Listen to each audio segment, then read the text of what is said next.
할렐루야. 2020년 6월 7일 주일의 말씀 요약입니다. 성경 본문은 누가복음 4장 42절에서 44절이고요. 말씀의 제목은 가장 좋은 소식, 하나님의 나라. 가장 좋은 소식, 하나님의 나라입니다. 먼저 본문을 경청하시겠습니다. 날이 밝음에 예수께서 나오사 한적한 곳에 가시니 무리가 찾다가 만나서 자기들에게서 떠나시지 못하게 만류하려 하매 예수께서 이르시되 내가 다른 동네들에서도 하나님의 나라 복음을 전하여야 하리니 나는 이 일을 위해 보내심을 받았노라 하시고 갈릴리 여러 회당에서 전도하시더라.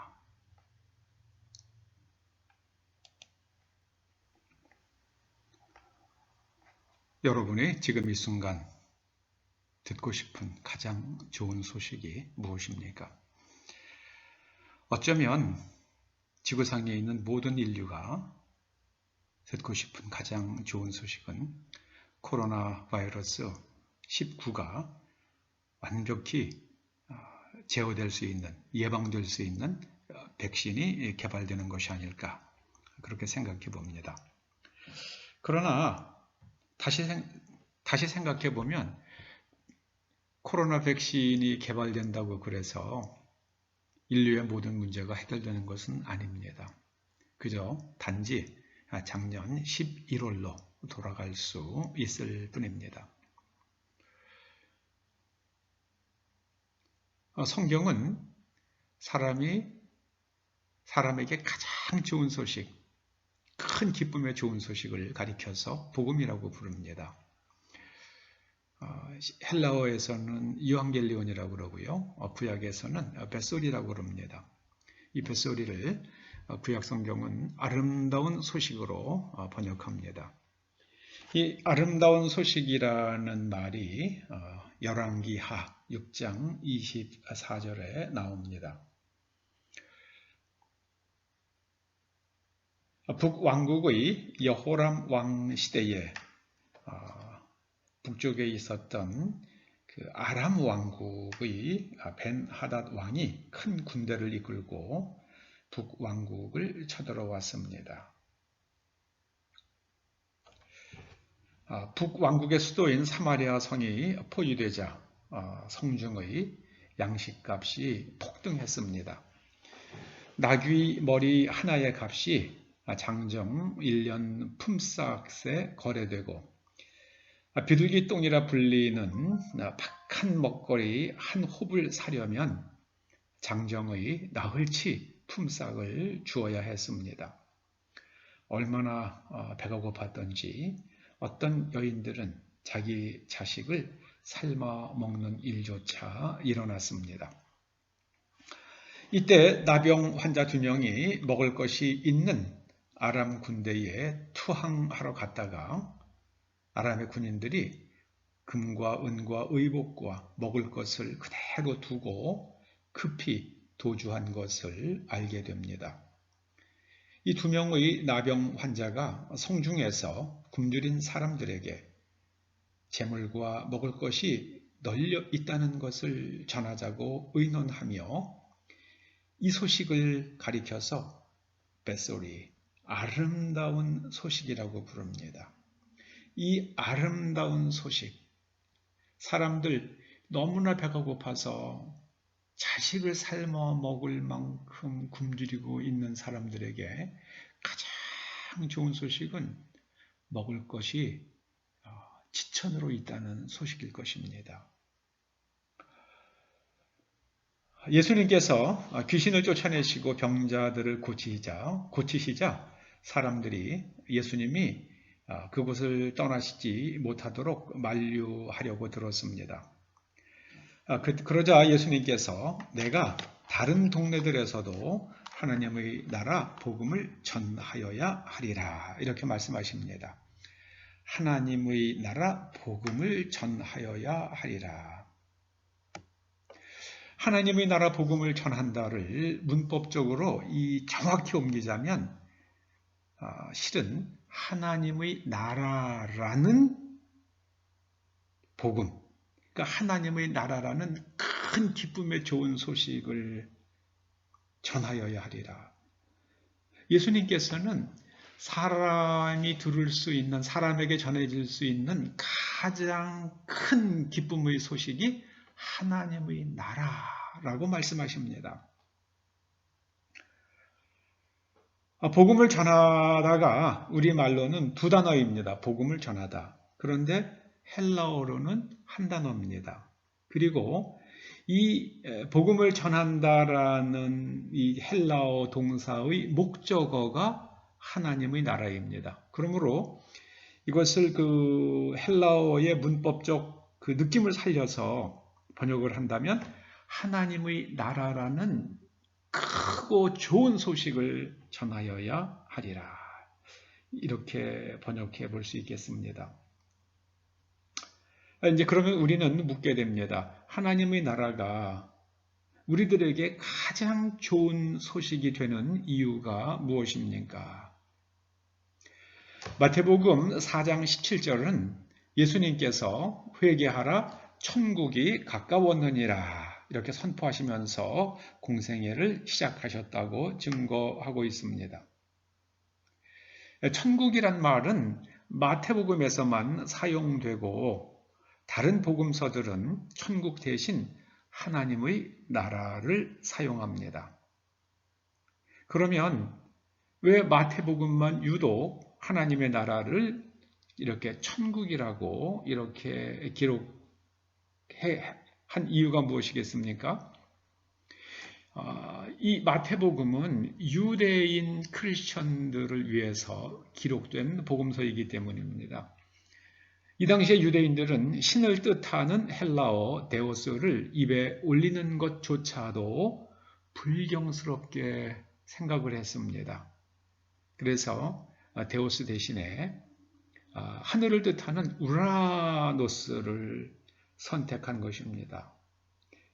성경을 한글로 번역하면서 이 하늘을 천으로 옮기고요. 나라를 국으로 옮겨서 이 천국이라는 말이 만들어진 겁니다. 하나님의 나라가 가장 좋은 소식이 되는 이유는 하나님께서 오시면 모든 나쁜 것들을 가져오는 귀신들이 쫓겨 나가기 때문입니다. 그리고 하나님의 말씀에 불순종하려 하게 만들려고 우리를 하나님의 말씀에 불순종하도록 우리를 유혹하는 마귀의 유혹도 깨지기 때문입니다. 요한복음 10장은 예수님께서 이 땅에 오신 목적을 우리들에게 풍성한 생명을 주시기 위함이라고 증거합니다. 귀신, 곧 다이모니온이 우리들을 유혹하면, 우리들에게 침투해 들어오면 질병과 또는 육체적, 정신적 불구와 그리고 사람들 사이의 불화, 전쟁, 가난 이런 일들이 일어납니다. 그래서 이 귀신이 쫓겨나가면 소경이 눈을 뜨고 귀머거리가 듣고 벙어리가 말을 합니다. 그리고 죽은 자가 살아납니다. 이것이 예수님께서 복음서에서 예수님께서 이 지상에 계시는 동안에 하신 일이라고 복음서들이 증거하고 있습니다. 하나님의 나라가 오면, 하나님의 나라가 임하면 이런 일들이 일어나기 때문에 하나님의 나라라는 소식은, 하나님의 나라가 우리에게 오고 있다는 소식은 이거는 정말 큰 기쁨의 좋은 소식입니다. 예수님께서 오시면서 하나님의 나라를 가져오셨습니다. 그래서 예수님께서 회개하라, 천국이 가까웠느니라. 이 회개하라는 돌이키다라는 뜻이거든요. 그래서 하나님께로 돌아오라. 하나님께로 돌아오라. 회개한다는 말 대신에 저는 좀 하나님께로 돌아오라. 이렇게 번역하면 더 멋지지 않을까 싶어요. 하나님께로 돌아오라. 왜냐하면 하나님께서 오셔서 이 땅을 다스리시기 때문이다. 하나님이 오시면 인간의 힘으로 해결할 수 없는 불행과 문제들이 해결됩니다. 중풍병 걸린 사람이 그걸 해결할 방법이 없잖아요. 그런데 예수 그리스도 안에서 하나님께서 우리를 찾아오시자 그 중풍병 앓는 사람이 벌떡 일어나가지고 자기가 누워있던 침상을 그걸 들고 집으로 돌아갑니다. 저는 이제 하나님의 나라가 이 대한민국과 초대교회와 여러분들의 가정과 여러분들의 생업과 직장 위에 임하여 오시기를 주님의 이름으로 축원합니다. 지금 세계는 미중 간 군사 충돌 가능성이 하루하루 높아져 가고 있는 그런 형편입니다. 그런 가운데 지난 6월 1일에 굉장히 좋은 소식 하나를 들었습니다. 그 중국에 대해서 잘 아는 그런 전문가들이 모여서 하는 그런 포럼이 하나 있는가 봐요. 한중 비전 포럼이라고요. 아마 그 포럼을 이끌고 있는 분은 JTBC의 회장인 홍석현 회장인 것 같습니다. 이분은 친중 인사로 우리나라에서 널리 알려져 있죠. 그분이 그렇게 큰 인맥을 많은 사람 인재들이 모여 있는 하나의 큰 그 서클 같은 것을 지금 이제 유지하고 있잖아요. 근데 이름이 여시제입니다. 여시제. 그런데 중국의 시진핑 주석의 그 구호가 여시구진이잖아요. 어떻게 비슷한지 모르겠어요.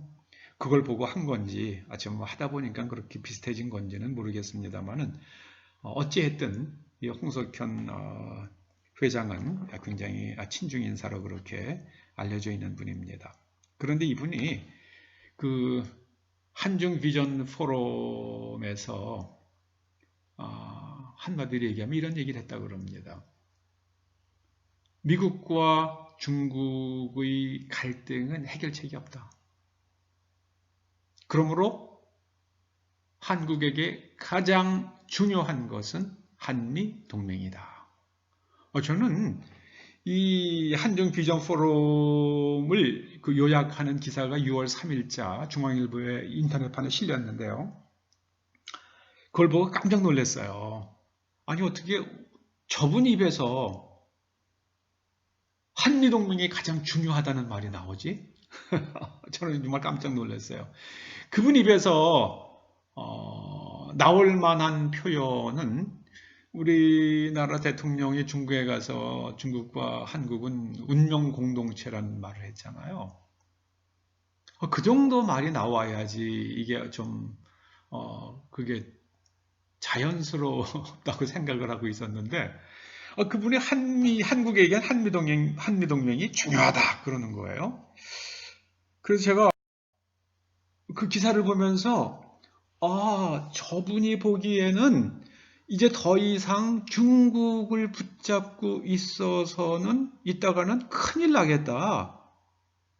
이유가 뭐겠습니까? 중국이 지금 가라앉아가고 있다는 거죠. 경제적으로도, 국가 운명적으로도, 군사적으로도, 국제정치학적으로도 지금 주저앉고 있기 때문에 빨리 중국과 손절매를 하고 중국을 손절매하고 그리고 한미동맹을 붙들어야 된다.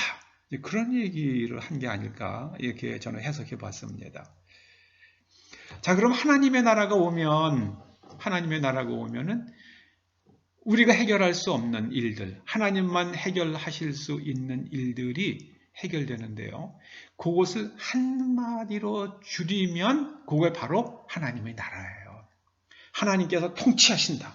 하나님의 나라는 햇바실레이아 톤 우라논 혹은 햇바실레이아 투데오, 하나님의 나라는 헤바실레이아 투 데우.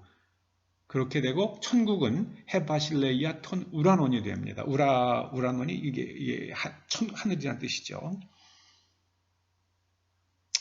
하나님께서 세상을 다스리십니다. 우리들은 지금 하나님께서 세상을 다스리신다 그럴 때 그 당연한 거를 왜 그 얘기를 하지? 이렇게 생각하기 쉽잖아요. 예를 들어서 오늘날 제가 큰 거리에 나가서 대한민국의 해방이 다가오고 있습니다. 대한민국은 독립국입니다. 이러고 외치면 사람들이 저 사람이 대단한 미래를 보는 식견이 있다 그러겠습니까? 저 사람이 어디가 아픈 사람인가 하겠습니까? 그러나 1941년이나 2년 혹은 43년, 44년 이 어간에 만약에 대한민국은 조선은 독립될 것입니다라고 누군가 큰 소리로 외쳤다 그러면 사람들이 눈이 번쩍 뜨이고 귓구멍이 확 열릴 만한 선포죠. 유대인들은 예수님 당시의 유대인들은 하나님께서 살아계시다고 하면 그리고 하나님께서 이 세상을 지배하신다고 그러면 통치하신다고 그러면 어떻게 우리가 이렇게 힘들게 살고 있지? 우리 민족이 나라가 망해서 바벨론의 포로로 끌려갔다가 바벨론이 망하고 나서는 좀 살만해지려나 했더니 페르시아의 식민지가 되었다가 페르시아가 또 힘들어지고 나선 또 살만할까 그랬더니 헬라 제국의 아주 혹독한 박해를 받다가 또 헬라 제국의 알렉산더가 죽고 나니까 좀 괜찮아지려나 했더니 이번에는 로마 제국의 또 식민지가 되는 겁니다. 그런 시간들을 한 400여 년 넘게 겪은 거예요. 그리고 400~500년 겪고 나니까 사람들 겉으로는 우리가 하나님을 믿는다, 제사 지내고 하지만 마음속 깊은 곳에서는 하나님께서 세상을 다스리지, 통치하시지 않는다는 깊은 의구심이 생길 만한 역사적 과정과 현실을 가지고 있었던 겁니다. 그때에 예수님께서 회개하라, 하나님께로 돌아오라. 그리고 모든 죄를 멈추고 이제 하나님께로 돌아오라. 왜냐하면 하나님께서 이 세상을 통치하시러 오시고 계시기 때문이다. 하나님의 나라가 가까웠다는 말씀은요, 하나님의 통치가 임박하였다 그런 뜻입니다. 하나님의 나라가 임하면 어둠의 영이 떠나갑니다. 질병이 사라지고요. 신체적, 정신적 장애가 사라지고요. 또 가난도 떠나갑니다. 죽음도 우리를 침범치 못합니다. 죄에서 벗어나고 죄를 짓지 않는 사람이 되고요. 그리고 무지와 불행에서도 벗어날 수 있습니다. 하나님의 나라가 임해야 우리는 비로소 행복해질 수 있습니다. 로마서 14장 17절은 하나님의 나라가 임하면 성령 안에서 의와 평강과 희락이 있을 것이다. 그렇게 말씀하십니다. 하나님의 나라는 오직 성령 안에 있는 의와 평강과 희락이니라. 좀 그 말씀을 조금 풀어서 하나님의 나라가 임하면 성령님이 오세요. 그래서 우리가 성령의 기름 부으심을 받습니다. 그러고 나면 우리가 옳고 그름이 무엇인지 이제 분별할 수 있게 됩니다. 옳고 그름을 분별하지 못합니다. 사람들이. 성령을 받지 못하면 어둠의 영에 사로잡혀 있으면 사람들이 진실과 거짓을 뒤죽박죽 섞어서 혼동합니다. 하나님의 나라가 임하면 의가 세워집니다. 그리고 하나님의 나라가 임하면 하나님과 죄인인 우리 사이에 평화가 임하고요. 또 하나님과 우리 사이에 평화가 임하면 나와 내 자신의 평화가 임합니다. 내 자신의 삶에 대해서 하나님께 감사하기 시작합니다. 그리고 기쁨이 찾아옵니다. 기쁨이 찾아와요. 사람에게 가장 필요한 게 기쁨입니다. 그래서 하나님께서 제일 아름다운 사람의 거처를 만드시고 그 동산을 기쁨의 동산, 에덴이라고 부르셨습니다. 사람은 그 기쁨 위에서 살아갑니다. 기쁨이 사라지고 나면 우울증이 옵니다. 자살까지 해요. 하나님의 나라가 임할 때에 의와 평강과 희락이 우리의 내면 세계와 우리의 삶의 환경과 그리고 우리 자신과 우리 가정과 교회와 나라에 충만하게 됩니다. 저는 우리가 간절히 바라는 소식, 남북의 통일이 되고 그리고 이제 북한이 먼저 해방이 되어야겠죠. 북한이 해방이 되어서 그들이 그 김일성 사교 체제에서 해방이 되어서 그들이 사람답게 살 수 있는 그런 사회가 되고 거기에 많은 공장들이 세워지고 그들의 소득이 올라가서 거기도 북한도 자유민주주의 국가로 바뀌어지고 또 남한도 아주 진실한 자유민주주의 국가로 그렇게 다시 탈바꿈되어서 그렇게 되면은 이제 그야말로 연방제를 할 수 있게 됩니다. 이 지금 김일성 체제하고 이 자유민주주의 체제는 연방제를 할 수 없습니다. 이걸 가지고 연방제 한다는 것은요, 이거는 말도 안 되는 얘기입니다. 북한이 김일성 체제가 무너지고요. 그리고 북한이 자유민주주의 국가가 되어서 거기가 1인당 국민소득이 2만 불, 2만 5천 불 올라가고 그러면 우리가 3만 불, 3만 5천 불 되고 하면은 그때 비로소 이제 1체제 2국가가 되었다가 그 다음에는 1체제 1국가로 통일이 될 수 있는 가능성이 열려지기 시작할 겁니다.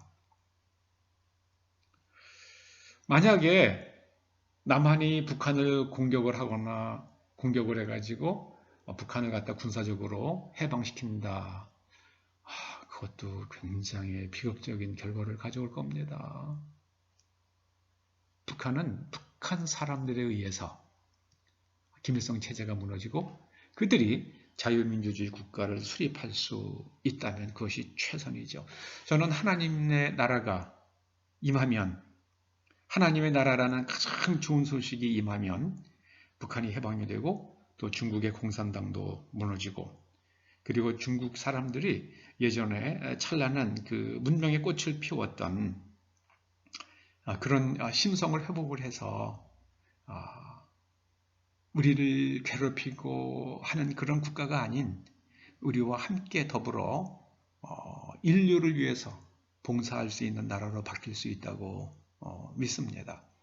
하나님의 나라가 북한 땅에 임하기를, 하나님의 나라가 중국 땅에 임하기를, 하나님의 나라가 한국에 임하기를, 청와대에 임하고 각 정부 기관에 임하고 초대 교회에도 임하고 사회에도 임하기를 기도하는 저와 여러분 한국교회가 되기를 소원합니다.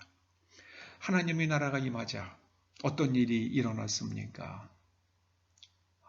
앞을 보지 못하던 사람이 보게 되고 귀머거리가 듣고 봉어리가 말을 하고 앉은 뱅이가 일어나고 죽은 자가 살아나고 하나님을 목말라 하는 사람이 하나님을 만납니다. 가난한 자에게 복음이 전파됩니다. 가장 가난한 사람, 그 사람도 그 가난에서 벗어나게 됩니다. 북한 사람들이 얼마나 가난합니까? 그 북한이 가난에서 벗어나려면 하나님의 나라가 임해야 됩니다.